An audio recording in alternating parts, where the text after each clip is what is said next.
আসসালামু আলাইকুম প্রিয় দাখিল নবম শ্রেণীর শিক্ষার্থী বন্ধুরা, আশা করি তোমরা সবাই ভালো আছো।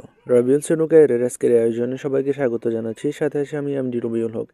প্রিয় শিক্ষার্থী বন্ধুরা, আজকে আমি তোমাদের বার্ষিক পরীক্ষা 2025-এর আকাইদ ও ফিকহ বিষয় সম্পর্কে আলোচনা করব। তার আগে বলে রাখি, নতুন নতুন এই ধরনের ভিডিও পেতে আমাদের চ্যানেলে সাবস্ক্রাইব করে বেল আইকনটি বাজিয়ে দিও। আর যারা ইতিমধ্যেই সাবস্ক্রাইব করেছো তোমাদের অসংখ্য ধন্যবাদ। তো চলে এসে আমাদের মূল আলোচনায়। প্রথমে আমি তোমাদের এমসিকিউ নিয়ে কথা বলবো।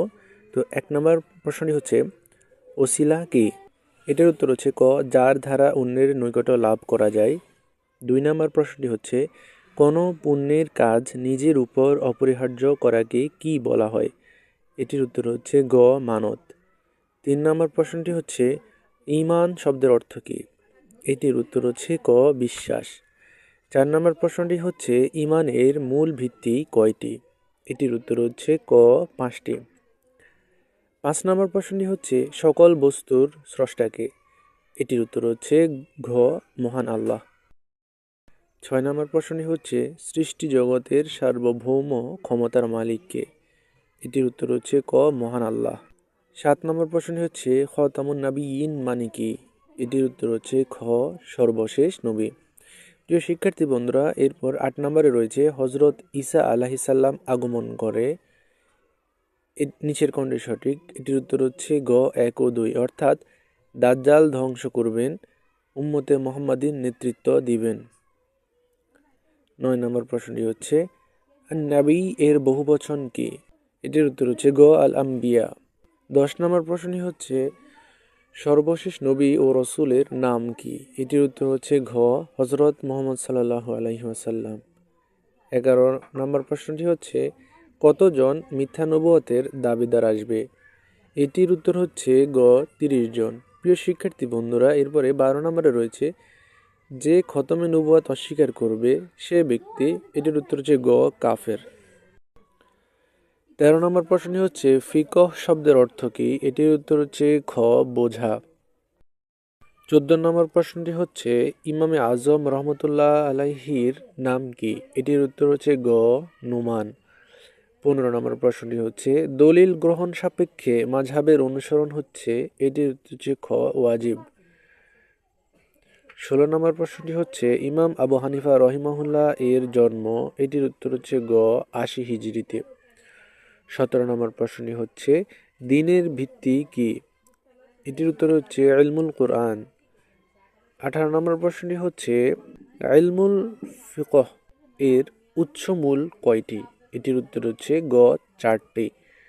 19 নম্বর প্রশ্নটি হচ্ছে, 5 ওয়াক্ত নামাজে আজান দেওয়ার হুকুম কি? এটির উত্তর হচ্ছে গ, সুন্নত। 20 নম্বর প্রশ্নটি হচ্ছে, নামাজের ফরজ কয়টি? এটির উত্তর হচ্ছে ঘ, 13। নামাজে 13 ফরজ। 21 নম্বর প্রশ্নটি হচ্ছে, নামাজের নিষিদ্ধ সময় কোনটি? এটির উত্তর হচ্ছে খ, সূর্যোদয়ের মুহূর্তে। 22 নম্বর প্রশ্নটি হচ্ছে, কোরআন মাজিদে মোট কতটি তেলাওয়াতে সিজদা রয়েছে? এটির উত্তর হচ্ছে ঘ, 14টি। 23 নম্বর প্রশ্ন হচ্ছে, সলাত শব্দের অর্থ কি? এটির উত্তর হচ্ছে দোয়া। 24 নম্বর প্রশ্নটি হচ্ছে, কিয়ামতের দিন কার ঘাড় সবচাইতে উঁচু হবে?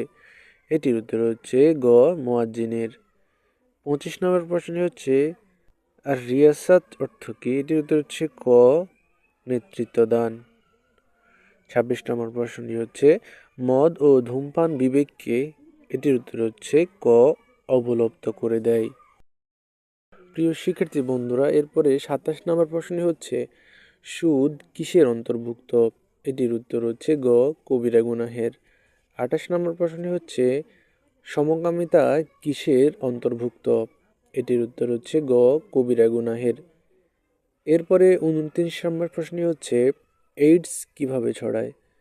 এটির উত্তর হচ্ছে ক, সমজাতীয় মেলামেশার মাধ্যমে। 30 নম্বর প্রশ্নটি হচ্ছে, শান্তিময় জীবন ব্যবস্থা কোনটি? এটির উত্তর হচ্ছে ঘ, ইসলাম। 31 নম্বর প্রশ্নটি হচ্ছে, একবার দুরূদ শরীফ পড়লে কয়টি রহমত পাওয়া যায়? এটির উত্তর হচ্ছে খ, 10টি। 32 নম্বর প্রশ্নটি হচ্ছে, তওবা কয়টি কাজের উপর নির্ভরশীল? এটির উত্তর হচ্ছে ক, 3টি। 33 নম্বর প্রশ্নটি হচ্ছে, উসুল ফিকহের উৎস কয়টি? এটির উত্তর হচ্ছে গ 4টি। 34 নম্বর প্রশ্নটি হচ্ছে উসুল ফিকহের প্রতিষ্ঠাতা কে? এটির উত্তর হচ্ছে গ ইমাম শাফি রহিমাহুল্লাহ। 35 নম্বর প্রশ্নটি হচ্ছে কোরআন ও সুন্নাহর পরেই দলিল হলো। এটির উত্তর হচ্ছে ক ইজমা। 36 নম্বর প্রশ্নটি হচ্ছে আল উম্মু গ্রন্থের রচয়িতা কে? এটির উত্তর হচ্ছে খ ইমাম শাফিঈ রহিমাহুল্লাহ। 37 নম্বর প্রশ্ন হচ্ছে জজ অর্থ কি? এটির উত্তর হচ্ছে ক রূপক অর্থ জ্ঞাপক। 38 নম্বর প্রশ্ন হচ্ছে হাকিকত অর্থ কি? এটির উত্তর হচ্ছে ক প্রকৃত। 39 নম্বর প্রশ্ন হচ্ছে নেস এর বিপরীত কোনটি? এটির উত্তর হচ্ছে খ। 40 নম্বর প্রশ্ন হচ্ছে সরিহ শব্দের অর্থ কি? এটির উত্তর হচ্ছে ক স্পষ্ট অর্থবোধক শব্দ। প্রিয় শিক্ষার্থী বন্ধুরা, এই ছিল তোমাদের বহু নির্বাচনী প্রশ্ন। এরপর আমরা চলে যাব লিখিত প্রশ্ন, যেখানে রয়েছে খ বিভাগ আকাইদ অংশ। এখানে তোমাদের দুইটি প্রশ্ন রয়েছে, যে কোনো একটি প্রশ্ন দিতে হবে। তো 2 নম্বর প্রশ্নটি হচ্ছে আল কুরআনের আলোকে মহান আল্লাহর পরিচয় দাও। 3 নম্বর প্রশ্ন হচ্ছে খতমুন নবীন বলতে কি বোঝায়? খতমে নবুয়াত সাব্যস্তকরণে কোরআন হাদিসের দলিল পেশ করো। অতঃপর এই হাদিসাংশের ব্যাখ্যা করো। 4 নম্বর প্রশ্নটি হচ্ছে সালাত অর্থ কি?